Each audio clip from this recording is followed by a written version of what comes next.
What is going on, everybody? Welcome back into TTP Sports. And coming off of the high last night from the Flyers win over the Boston Bruins, and that was 100% an impressive win. I definitely don't want to take anything away from that because of how important that win was. But then we knew, how important of a game basically tonight was against the Florida Panthers. Second half of a back-to-back for both teams. Florida coming in from last night from their loss in the shootout against the New York Rangers. They're missing some key pieces. I believe they were missing like three guys in their lineup, specifically, Alexander Barkov, Ekblad, Forsling. They were missing some bodies, and yes, they were a definite beatable bunch today. And the Flyers, in my honest opinion, I thought they definitely were the better team and deserved a much better outcome. What the difference was in tonight's game, first and foremost, was the goaltending. Anthony Stolarz, former Flyer, nudge, nudge, I guess, at the end of the day, of course. Anthony Stolarz was fantastic on the side for Florida. As for the Flyers, who started Felix Sandstrom tonight, which, yes, understandable because of a back-to-back, you're not going to ride a very young Sam Ersson who has very little experience in this league. You're not going to run him into the dirt and play him back-to-back games, which, even though I can throw the argument in from yesterday's game, he only faced 20 shots yesterday. So there could be an argument to put in Sam Ersson in tonight's game. Felix Sandstrom sucked. Felix Sandstrom sucks. That's the bottom line. Basically, in the games that he has played, yes, he had one good start against the Ottawa Senators. Granted, he was saved a bunch of times by the goalpost, and he had a start against the Boston Bruins, which was not pretty. It was not good at all. And tonight's game, where the first two goals that he allows, well, basically all three goals that he allowed, were terrible. They were absolutely terrible. The first goal should not have gone in, and a Pee Wee League goaltender makes that save. The second goal whiffed on it with his glove, and the third goal whiffed on it with his glove, and it even got a piece of it. It just can't happen. That just cannot happen because when Anthony Stolarz is constantly making saves on the other side of the ice and your team is constantly generating chances and trying to get a puck in the back of the net, and when Florida gets the minimal chances that they did get tonight and you allow those to go in, that is so backbreaking, especially when you go into that third period and the Florida third goal. The Flyers were all over Florida to start the third period. They were getting chance after chance after chance after chance. And then Florida goes down the ice, boom, simple shot, deflects off of Sandstrom's glove and into the net. Backbreaker, and that basically sealed the game off there from any type of thing you wanted to come back into this game. Yes, Bobby Brink gets a power play goal in the 7 minutes left in the period when you get a power play, and Torts pulls the goaltender to get the extra attacker out there. Stolarz was just on another level tonight. Yeah, it's a clear definition of getting goalied in this league. And it's just like I'm thinking to myself, Jesus Christ, when did Anthony Stolarz become this great of a backup? And it's just unreal at this point. If you look at his numbers, he's probably the best backup in the NHL, probably one of the best backups in the NHL. His numbers are fantastic behind this Florida squad. It's ridiculous. It is absolutely ridiculous. And it's just, right now, it's hard to think about the Flyers' goaltending situation going in towards this end of the season because, my personal opinion after tonight's game, Felix Sandstrom should not be seeing the net the rest of the season. And I don't know what you do with that. Does that mean completely riding Sam Ersson into the dirt for the rest of the games? I think there's, 11, 10 games left. So there definitely could be a clear argument that that's not that many games left in the season. You can ride Sam Ersson for that. But if you just had a quality backup, that's the issue. Cal Peterson is not good. We've already saw the Cal Peterson experience, and Sandstrom has now gotten his many chances of his, sample sizes in the National Hockey League. He's got his few chances this year. He got a few chances last season as the backup role, but mainly, flip-flop between him and Ersson. And then, you got a couple of, cracks at it a couple of seasons ago as well, and really has not been able to be a mainstay because for as many acrobatic saves and desperation saves that Felix Sandstrom can make, he allows the simplest of goals, i.e., what the goals that he allowed tonight. Like that first Reinhardt goal just can't go in. It just can't go in. It's the most harmless shot possible. Wide open, it has no one in front of him. Somehow just sneaks by him. It can't happen. It can't happen. And the second goal for Florida happens on a failed breakout attempt. Montour makes a good play to knock the puck down in the neutral zone. And then Florida goes back up the other way. And then this is another goal that Sandstrom should have on his glove side. And then just, the Carter Verhaeghe goal to basically seal the deal. He has to have every single goal tonight. He really does. And yes, you can also say the Flyers power play killed them tonight. Of course, that's a given. That is an obvious given. They can't score on the power play consistently. They're the worst power play in the league for a reason. Yes, they have their moments when they put some nice looks up there, but at the end of the day, their power play is not good. And yes, if they do make the playoffs, which honestly at the end of the day I still think they do, but if they do make the playoffs, yes, that power play is 100% going to come back and bite them in the ass because, when you're in a 7-game series and when you're getting chance after chance after chance and you can't find a way to cash in on those, yeah, the other team is going to make you pay and make you pay a lot. And that could be a major difference in a series is special teams. And yes, the Flyers, for as good of a penalty kill that they have, their power play is killer. It kills them, basically. Gives momentum to the other team. You had 3 power plays in the first period, could not cash in on a single one of them. Had a power play in the second period, and you scored the 5th power play of the game in that third period. Whoop-de-damn-do. Just imagine if this team just had a average to below average power play, where this team could probably be better in the standings, and maybe even have more of a gap between them and the team looking in, which is basically right now the Washington Capitals and the New York Islanders, but more so right now is the Washington Capitals, because they've won their past 2 games. They won that game, on Friday against the Carolina Hurricanes on that second half of a back-to-back for Carolina in that crazy 7-6 shootout game, and they play the Winnipeg Jets on a second half of a back-to-back tonight after Winnipeg got embarrassed by the Islanders. And when I was watching this game, Winnipeg completely was destroying them, not in terms of the goal scoring, but just completely outplaying them for 2 periods. And then all of a sudden, Washington just scores 3 goals like that in the third period.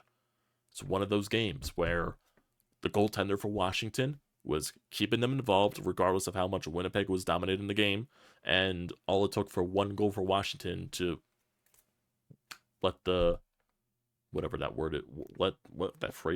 let everything basically go off the rails for Winnipeg, basically, at the end of the day. That's what it was. And of course, Winnipeg, when you needed them to get a win against a team that you're fighting for in the standings, it makes it all the more important. Seriously, if Winnipeg beat Washington tonight, I would not be as frustrated as I am right now. Because, okay, Washington lost, the Islanders lost to the Devils, so really, there's nothing lost in the standings there. But now that Washington wins, they gain 2 points on you, and that made this game tonight must win for the Flyers. Now, in the grand scheme of things, does this loss kill you? No. Coming into before this game, you had 5 of 6 points in the last 3 games against Toronto, Carolina, and Boston. Still a very tough stretch, and you got 5 of 6 points in those 3 games. That's fantastic work. It really is. And like I said, if Winnipeg were to just do their job and beat Washington, I would also just throw this to, okay, you already beat Florida twice this year. You were not sweeping that season series against that caliber of team. You were lucky and fortunate enough to get 2 wins against the Florida Panthers. You were not beating them 3 times. Yeah, I would have gone to that logic, but like I said, with Washington winning, it turned this game into must-win, and it just made it that more frustrating. Just because, 1, I thought you played better than Florida, and 2, you got goalied, and the difference was goaltending. That was basically it. Stolarz was amazing, while Sandstrom is putrid. That is the bottom line there. If you just got above average, if you just got solid goaltending, seriously, if Sam Ersson was in tonight's game, the result probably would have been different. I'm not saying Sam Emerson would have been the difference in the game, but he probably would have made those saves that Sandstrom couldn't. Probably. It probably could have been a 1-0 Florida lead. Probably 1-0 Florida. Because he definitely stops that first goal that Sandstrom allowed. Maybe the Tarasenko goes in, but he 100% stops the Carter Verhaeghe goal. 100%. 100%. It just can't happen. Just can't happen. I know there's a bunch of talks about this Kolosov kid coming over from Russia, from the KHL. He's already signed to a ZLC. I believe they signed him to that before the season even started. So there are definitely talks about him coming over in the next week or so. He has to get his work visa sorted out and everything like there. So he's one of the Flyers' top goaltending prospects, and he's definitely could possibly be a stud. I am very high on this Kolosov kid to come over and eventually become the starter. They got some good goaltending prospects over in Europe, the two, KHL guys that they got. They also got, Bjarnason from the WHL, but this Kolosov and the other kid from Russia are basically the top of the bunch for the Flyers prospect system in terms of goaltending. And yes, if you get Kolosov here, I wouldn't be shocked if he gets a game or two near the end of the season when he does come over, because at the end of the day, it can't be worse than Sandstrom. It can't be worse than fucking Peterson. It really can't be. It really can't be. Honestly, I'm just saying. In terms of, Kolosov and all these goaltending, I think Kolosov, whenever he gets established in North America and he finds a way to get his game adapted to North America, I do think he's going to be a better goaltender than Sam Emerson. Because right now, with the whole Sam Emerson experience, yes, still very young in this league, rookie season. For the spot that he got put in because of the whole Carter Hart situation, that situation is still, haunting this franchise right now. It sucks to be in that situation, but you got to find a way to deal with it and move on. But, I feel like for the position that he was put in, on the spot and everything like that, I thought he's done a solid enough job. But, there are nights where when he's off and it's really bad, and when he's on, he's really good. But when, the nights that he's off, it's hard for him to stop a puck. And I guess that's, the growing pains of a young goaltender in this league. But right now, with a team that's fighting for the playoffs, you need more. You need more. You just do. It needs to be more. I know Washington's schedule, as the weeks go on, the Washington schedule does get tougher, so maybe they'll mix in a couple of more losses in there, which will help the Flyers out because the Flyers schedule does die down, because the gauntlet is coming to an end after Tuesday's game against the Rangers in Madison Square Garden, because the last 3 games of this month, Rangers on Tuesday, Montreal on Thursday, and the Chicago Blackhawks on Saturday. So you close out the month against, 2 not so good teams. Well, I would say not so good. I would say 2 bad teams in Montreal and Chicago, but you still can't take those teams lightly. You just can't. There have been many times this year where the Flyers have played down to their competition of a team that is definitely not as good as them. So they gotta find a way to, when coming out of this gauntlet, find a way to keep pushing. Don't think to yourselves, oh my God, we're finally out of this gauntlet of playing these tough teams. Oh, we're playing a team like Chicago. That'll be a walk in the park compared to the teams of, nope, can't be thinking like that. Nope, can't be thinking like that. Because once you get into April, battle for the standings basically on April 1st. York Islanders at home. It's a very important game, and that's the last time you see them this year. Then you get 3 days off. Then you get a road back-to-back, basically a 4-game road trip after this Islanders game.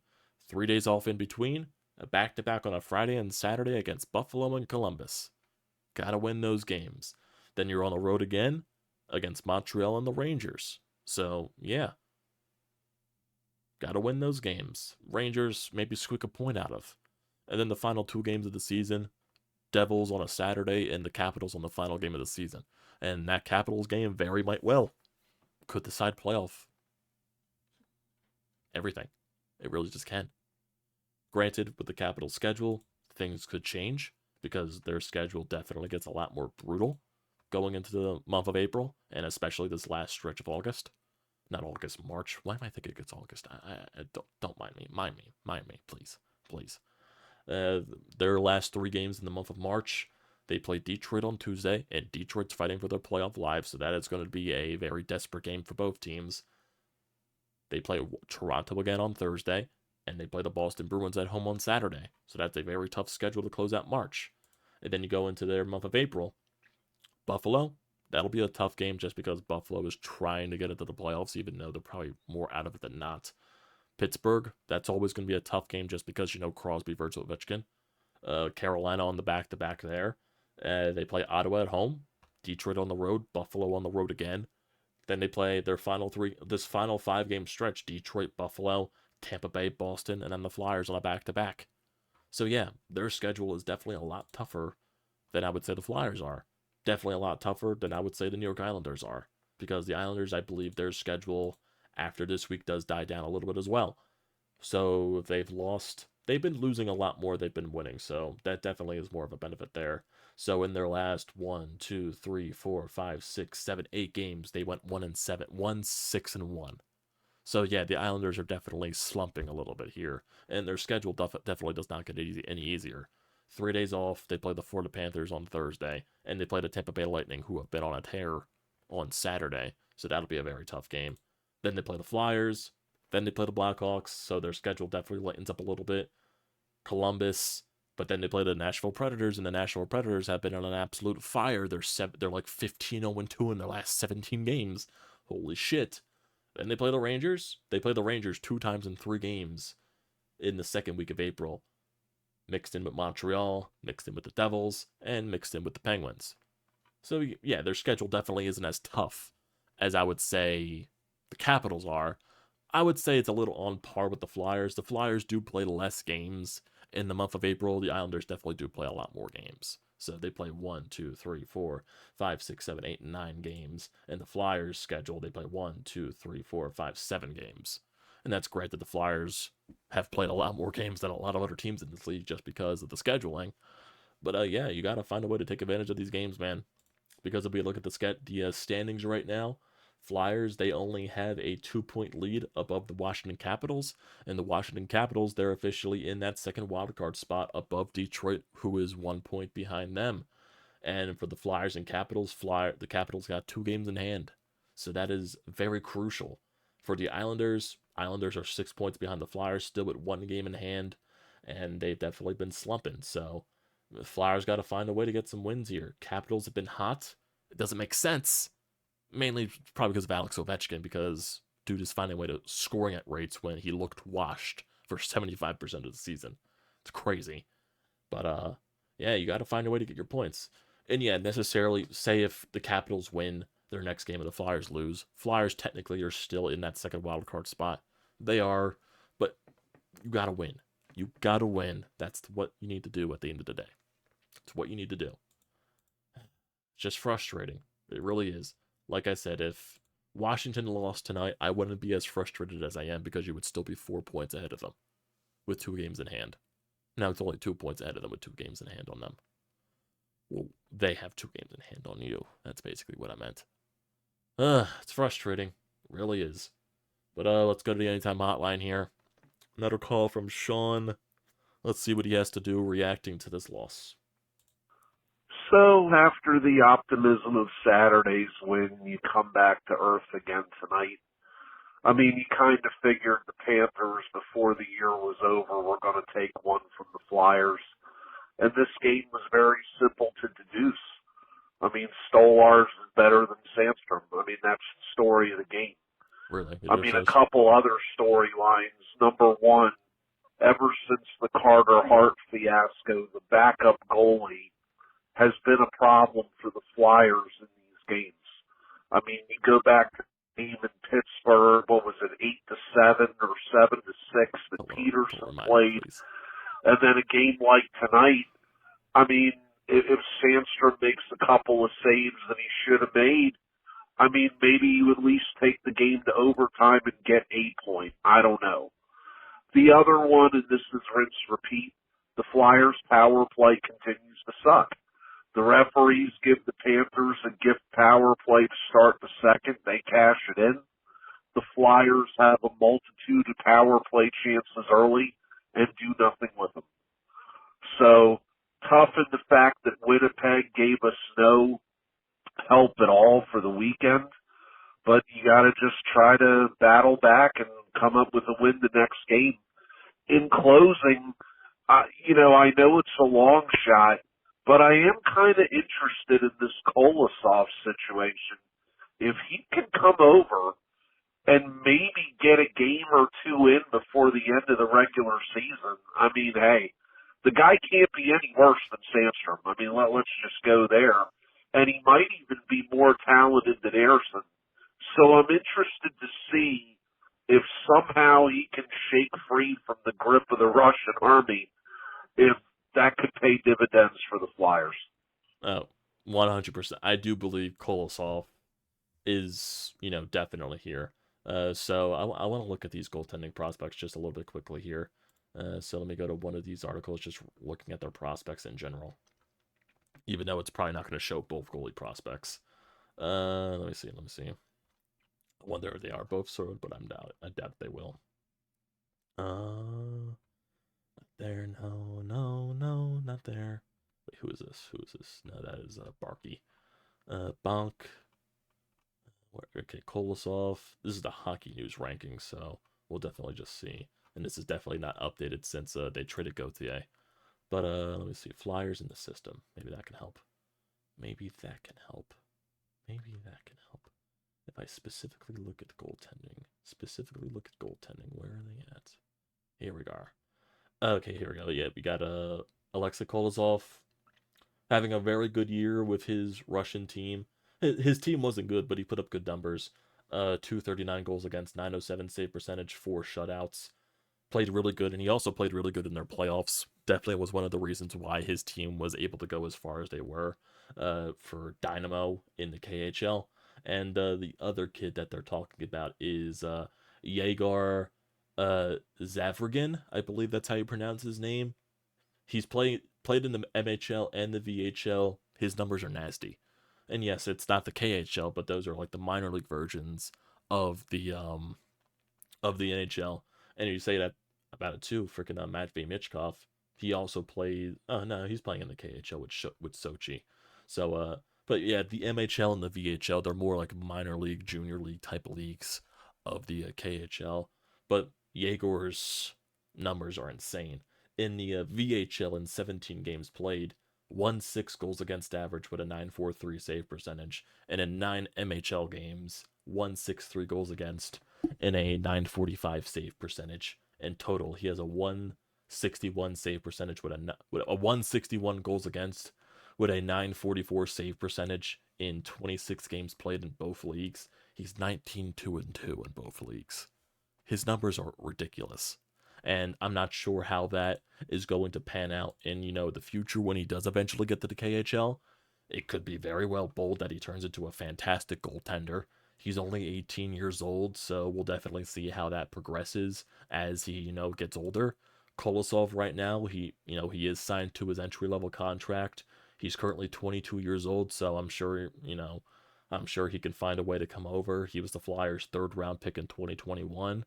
So we're just going to have to wait and see what happens. But I do remember, Jonesy talking about him, a bunch of stuff there. So yeah, these guys can come over and definitely make a difference, specifically Kolosov. If I were to, rank the goaltenders that the Flyers right now have in terms of their young goaltenders, Kolosov's number 1 for me. Then it's Jaguar 2, Ayerson 3, Bjarnason 4. And Bjarnason's no slouch either. His numbers were a little bit off to start the season in the WHL. He's definitely picked it up. But we'll definitely see how he pans out in terms of, for this team and this franchise and everything like that. But right now, it's the 2 Russian kids that are, the 2 KHL kids. I believe one of them is from Belarus, if I'm not mistaken. So, yeah, we'll see. But, yeah, this game was just frustrating. That's basically it there. So, that'll do it for tonight, everybody. Thank you for tuning in as always. Don't forget to leave a comment in the comment section down below. Don't forget to drop a like, and don't forget to hit that subscribe button. It does me a great deal of service. Also use the code TTPSPORTS, $20 off your first purchase at SEATGEEK. Great deal, don't pass it up. In terms of other stuff we're doing for this week, tomorrow could be an off day depending on the news dump. Tuesday, Flyers recap.